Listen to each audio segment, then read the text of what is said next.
In the 1930s, the Donington racetrack in Leicestershire was home to its own Grand Prix. It only lasted for 4 years, but these races remain some of the most important and political in British motorsport history. This is a story of how these races became a struggle between Nazi Germany and the Allies, how motorsport was used by the Nazis to launder its international reputation, and how the winning drivers led very different lives. This is a story of the Donington Grand Prix.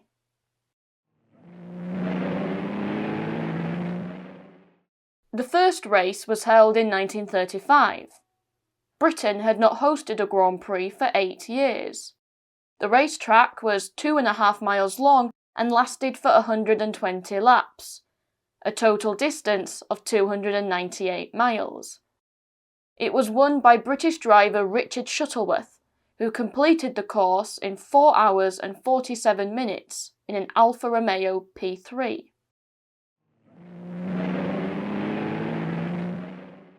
The following year's race was won by Swiss driver Hans Ruisch and British driver Richard Seaman in an Alfa Romeo Tipo C in 4 hours and 25 minutes, 22 minutes faster than Richard Shuttleworth.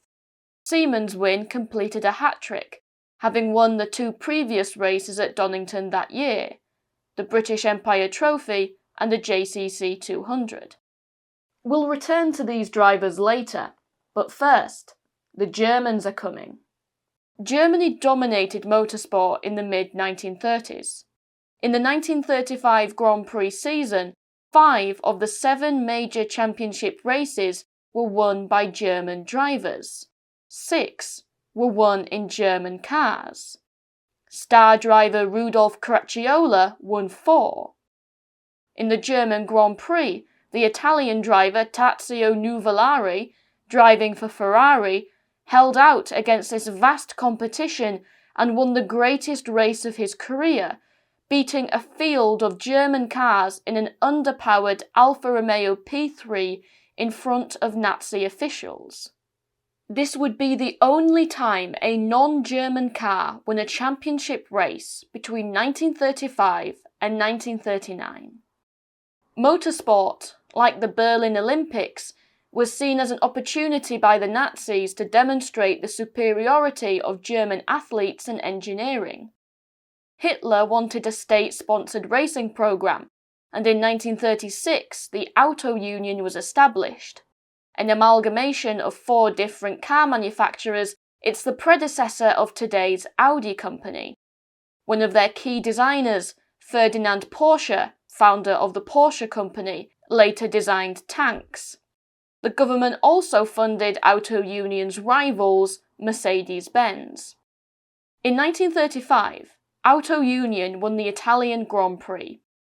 In 1936, their star driver Bernd Rosemeyer won 3 out of the 4 major championship races. His rival, Rudolf Caracciola, racing for Mercedes-Benz, won the other one. Every single major race was won by a German driver in a German car. Gosh, it's like watching Red Bull. So, why did the Germans keep winning? Well, it's all about power and control. Auto Union went from up to 300 horsepower in 1934 to around 500 in 1937. Their 6-litre engine, designed by Porsche, was a 16-cylinder supercharged monster. Mercedes had fewer cylinders but even more horsepower. They went from around 300 horsepower in an 8-cylinder engine to almost 600 horsepower. Like anything technical, the precise number of horsepower differs depending on the source you use, so the important thing to bear in mind is that they were very big.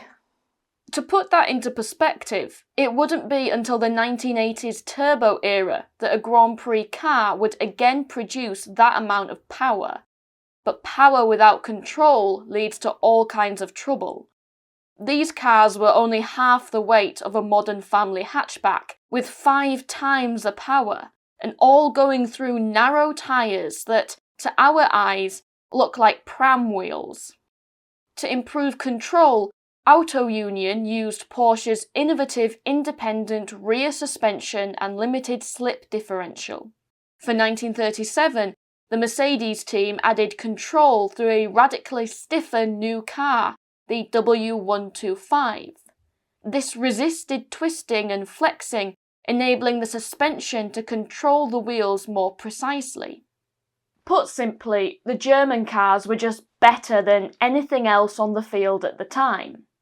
The Germans had focused on the major European Championship races, but they wouldn't ignore Donington for long. 1937 would bring the first epic clash between Mercedes-Benz and Auto Union on British soil.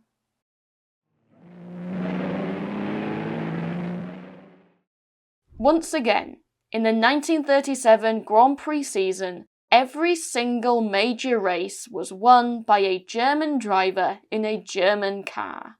Rudolf Caracciola had won 3 and would race at Donington. Richard Seaman, who had won in 1936, returned to drive with him. Rosemeyer, driving for Auto Union, was eager to improve on his astonishing 1936 record. For this race, the track had been enlarged to 3.1 miles and the laps reduced to 80, with a total race distance of 248 miles. Who would grasp glory? Caracciola? Rosemeyer? Seaman? Someone else? Here are some highlights from the journalist Rodney Walkerly and the Motorsport magazine. History was made at Donington on October 2nd. A record crowd, which looked like part of that in Epsom Downs for Derby Day, lined the course to watch the Mercedes-Benz and Auto Union teams battle for the first time in this country. And battle they most certainly did. Far away in the distance we heard an angry, deep-throated roaring, like hungry lions impatient for the arena. The drone rose to a roar, and there, twinkling silver in the sun, they came, one behind the other at 170 miles per hour, a speed never before seen in Britain. The deafening, deep-throated bellow of the 16-cylinder engines was like the sound of a diving aeroplane, sending a tingle down the spine. At 100 miles per hour they shot over the crest of the ridge, all 4 wheels clear of the ground with the impetus of that phenomenal acceleration. Fuel was put in and both rear wheels changed in an astounding pause occupying a mere 30 seconds. The British crowd actually cheered Rosemeyer as he was flagged. It had been a proud day for Auto Union. The crowd invaded the course rather badly toward the end. Bernd Rosemeyer won the race in 3 hours and 1 minute in an Auto Union Type C. He had actually worn through the seat of his driving suit. Caracciola was a close third, and Seaman had to retire after lap 29. The first 5 places were all taken by German drivers in German cars. Donington would be Rosemeyer's final victory. Mercedes-Benz and Auto Union developed their racing concepts into attempts at the land speed record. In January 1938, Caracciola drove a special Mercedes-Benz W125 Rekordwagen to 268.8 miles per hour along a kilometre of public roads. Rosemeyer wanted to beat that record. On his 3rd attempt, at over 250 miles an hour, his car flipped and he was killed instantly. Caracciola's speed record would stand until 2017.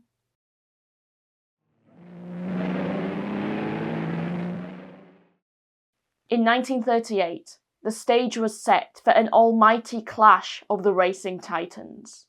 Mercedes-Benz had won 3 out of the 4 major European races, with Auto Union and their Italian driver Tazio Nuvolari winning the 4th. Richard Seaman had won the German Grand Prix, the biggest race of the year, and became a favourite of Adolf Hitler. It was the first time a British driver had won a European Championship race in 15 years. Both Seaman and Nuvolari would race at Donington in 1938. Caracciola had won the Swiss Grand Prix that year, but did not race at Donington due to injury. Here are some highlights from the Motorsport magazine. Well, the crisis blew nicely away, and the German teams returned to Donington for the postponed Formula Grand Prix. It was easily the greatest British race ever held.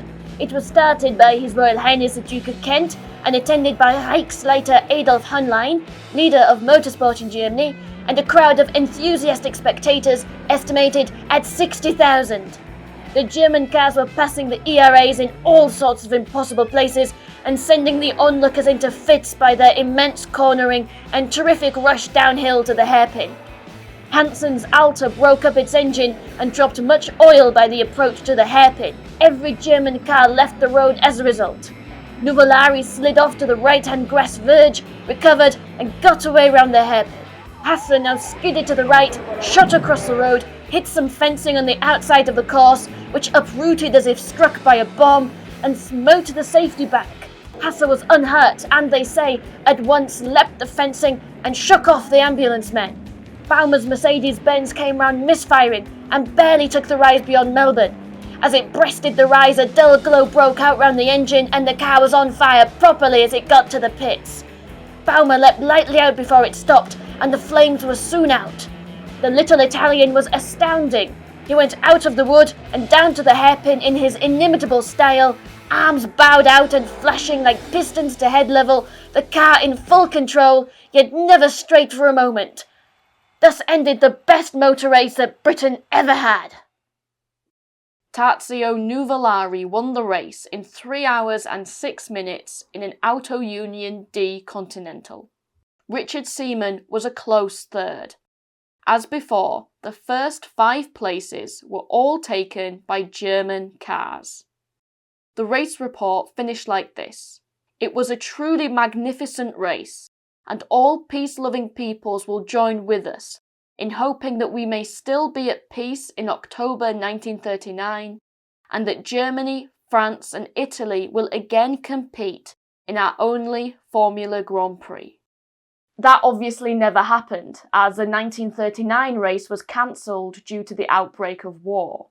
That's the story of the Donington Grand Prix. It may have only lasted for 4 years, but it featured some of the greatest drivers of their generation in fiercely political battles. So what happened to the winning drivers afterwards? How differently did they lead their lives?